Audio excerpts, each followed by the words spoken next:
Hello, I'm Olivia Casey, Senior Director of Programming for the Autoimmune Association. If you or someone you love is living with an autoimmune condition, you know that the disease doesn't just affect one part of your body, it can impact multiple systems. And for many, more than one autoimmune disease can develop over time. Today, we're exploring a challenge that's all too common but often misunderstood: living with multiple conditions. Joining me is Dr. Julius Birnbaum, who's triple board certified in rheumatology, neurology, and internal medicine. Dr. Birnbaum recently released his book titled Living Well with Autoimmune Disease. He spent decades treating patients with complex autoimmune disorders, including those managing more than one diagnosis. And in his book, he highlights the unique challenges facing those with multiple diseases and the importance of a coordinated whole person approach to care. He's uniquely qualified to speak on this. Hello, Dr. Birnbaum. Thank you so much for joining me today. Oh, thank you for the invitation. Many of our listeners know firsthand how difficult it can be to live with an autoimmune disease. And today we're talking about what happens when you're managing not just one, but multiples. Let's start with a little context. What makes managing multiple conditions uniquely challenging? Well, I think the treatment for autoimmune diseases when they co-occur is a challenge. So let me give you an example. There's one autoimmune disease that's called scleroderma, and scleroderma might cause high blood pressure in the lungs called pulmonary hypertension, which can lead to severe shortness of breath. And it can co-occur with another autoimmune disease called myositis, which causes mild to more severe weakness in muscles. So if you have scleroderma and you have severe pulmonary hypertension, very severe shortness of breath, and you have milder muscle weakness, then you would target treatment towards scleroderma. However, if scleroderma is milder and you have more significant muscle weakness, then you would target treatment towards myositis. So it requires this kind of fine-tuned balance of knowing which autoimmune disease is more severe, and that helps facilitate treatment. Well, when a patient is diagnosed with a second or a third or however many, what's the first mindset shift they should make? Because when you're thinking about it, if you're trying to cope with one and now we're dealing with something else, I mean, how do you encourage your patients and how do you direct them into what they need to think about now?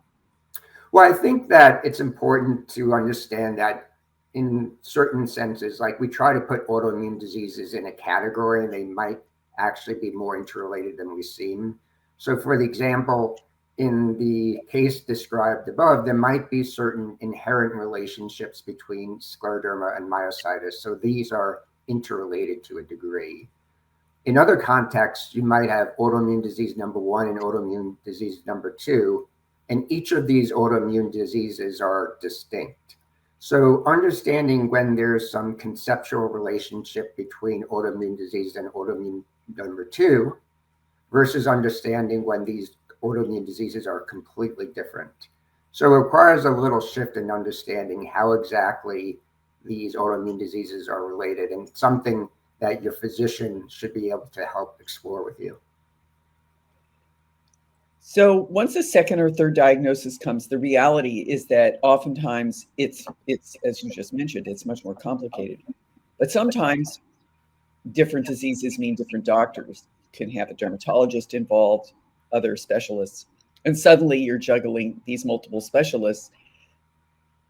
But let's talk about patients, how patients can navigate that, because how can they ensure that their doctors are all on the same page? That's a difficult thing to do just in a normal patient environment. So with autoimmunity, it seems like it would be much more complex.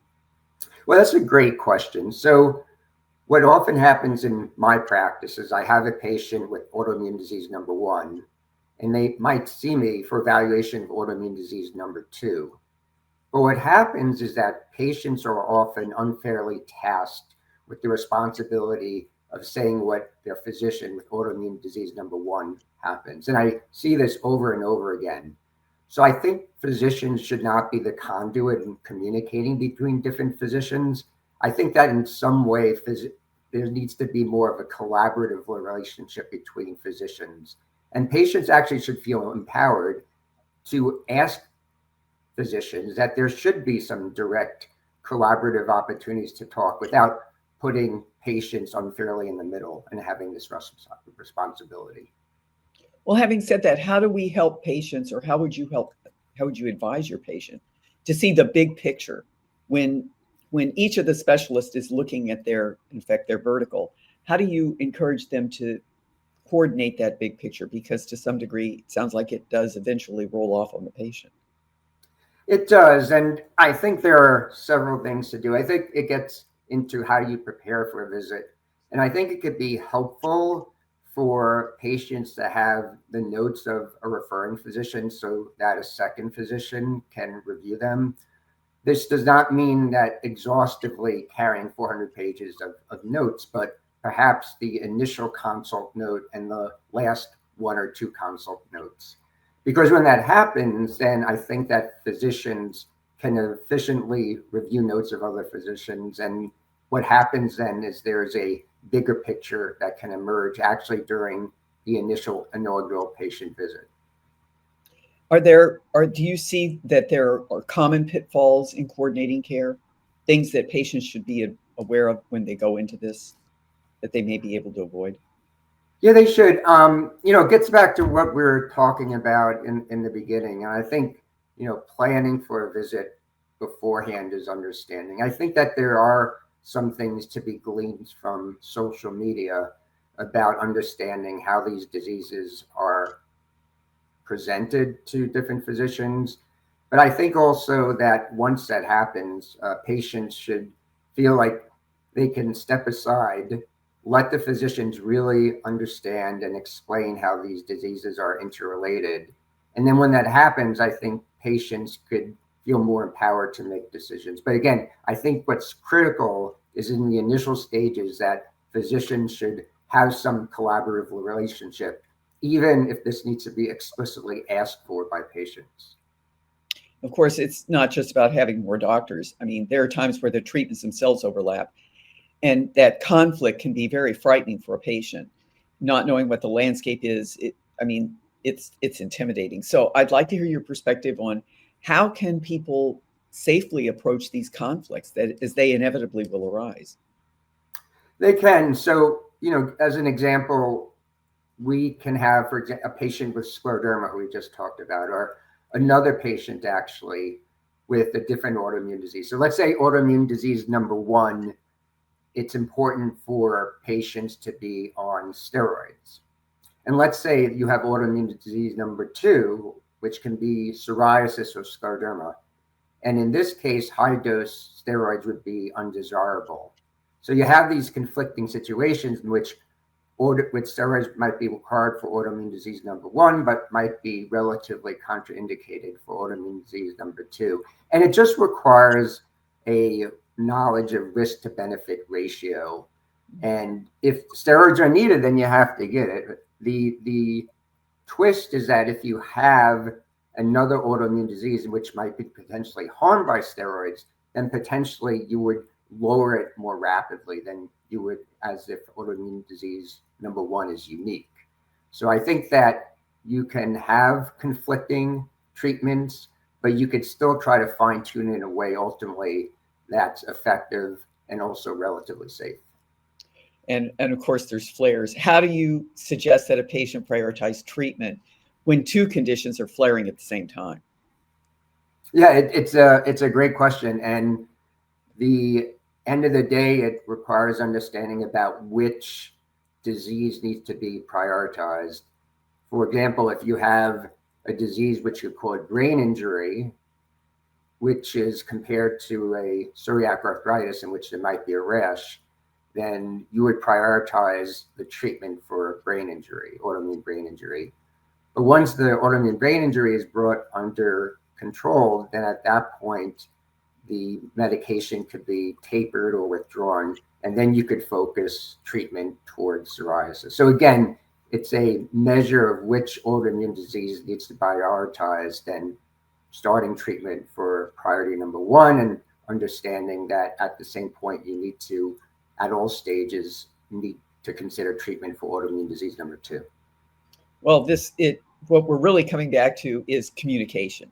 I mean, it sounds like, you have to communicate doctor to patient multiple times. So as you're advising your patients, how should they prepare for appointments to make sure each doctor gets what they want? And also, do you have any specific apps that you recommend or something that you think is best practice for enabling this process? Yeah, so again, like any a new patient evaluation, I think you need to practice and make sure that you're describing your symptoms fully but efficiently, because you want to get the most out of a 45-minute visit. So that's important. I actually think that when it comes to learning about these autoimmune diseases, that if you go onto the websites of different institutions, you could usually find autoimmune diseases explained in a very efficient manner. And I think that when you efficiently can understand autoimmune diseases, it provides more of an opportunity for you to describe each of them succinctly. And this will allow more opportunity during your initial physician visit for him to discuss treatments with you, even if these are conflicting treatments, as we've talked about. Well, even living with multiple autoimmune diseases, life goes on. And how do you advise patients to balance the disease-specific recommendations that might conflict, such as exercise guidelines from one doctor and rest recommendations from another? Well, in a lot of situations, I think the prescriptions for different treatment plans are not absolute. So, for example, you can have, like you're saying, one physician who wants a patient to completely rest and another physician who wants mobility. So there's also a middle ground. So in this case, for example, you can think about a patient exercising in a pool, and this will take the burden out of joint. It's more buoyant, and it still provides you with a good cardiopulmonary workout. So in a sense, you're resting your joints, but exercising still your heart. So like any treatment that we've discussed, often there's a middle ground strategy. Actually, that brings up a question. Are there general lifestyle habits that tend to help across most autoimmune conditions? It's recognizing that you're not only a patient with multiple autoimmune diseases, but more transcendentally, you're a person with certain loves of passions of joys, who just happens to be related, having to autoimmune disease. And I think that's important. And when it comes to lifestyle decisions, I think ubiquitous strategies include a healthy diet, trying to talk about feelings of depression and being overwhelmed with loved ones, and also to have a sufficient amount of sleep. This enables you to actually adjust more emotionally to experiencing multiple autoimmune diseases, and engenders a sense of resiliency. So I think these are lifestyle decisions that are important, regardless of which autoimmune disease you have. And even with these challenges, we know that there is hope. Medicine is evolving, and so is the support that's available to patients. But I'd like to know, what are some of the new approaches in medicine that can make it easier in the future to coordinate care for people with multiple autoimmune diseases?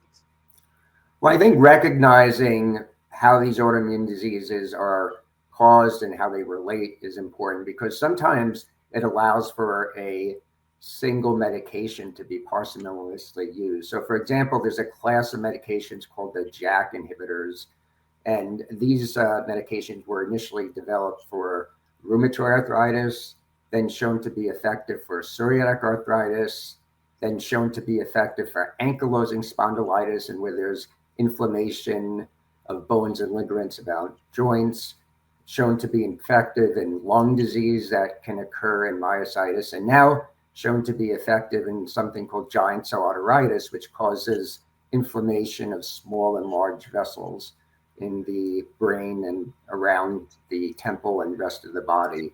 So the more that we understand about these different autoimmune diseases, the greater the likelihood that perhaps we could continue to devise treatments which can target many different autoimmune diseases.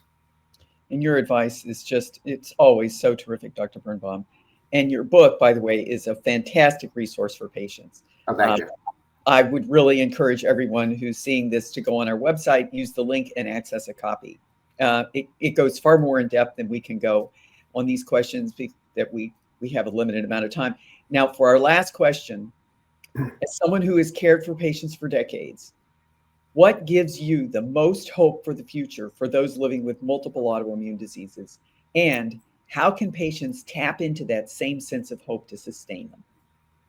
Yeah, so I think that in a lot of ways we're in a golden era of autoimmune diseases, and we're definitely entering the era of personalized medicine, in which your physician can go ahead and evaluate you in an individual visit and figure out which medication might be most effective for you if you have multiple autoimmune diseases. So it gets in the way of replacing certain guesswork that we have about which treatments can work, and will provide a more concrete understanding about how treatment can be individualized towards your care when you have multiple autoimmune diseases.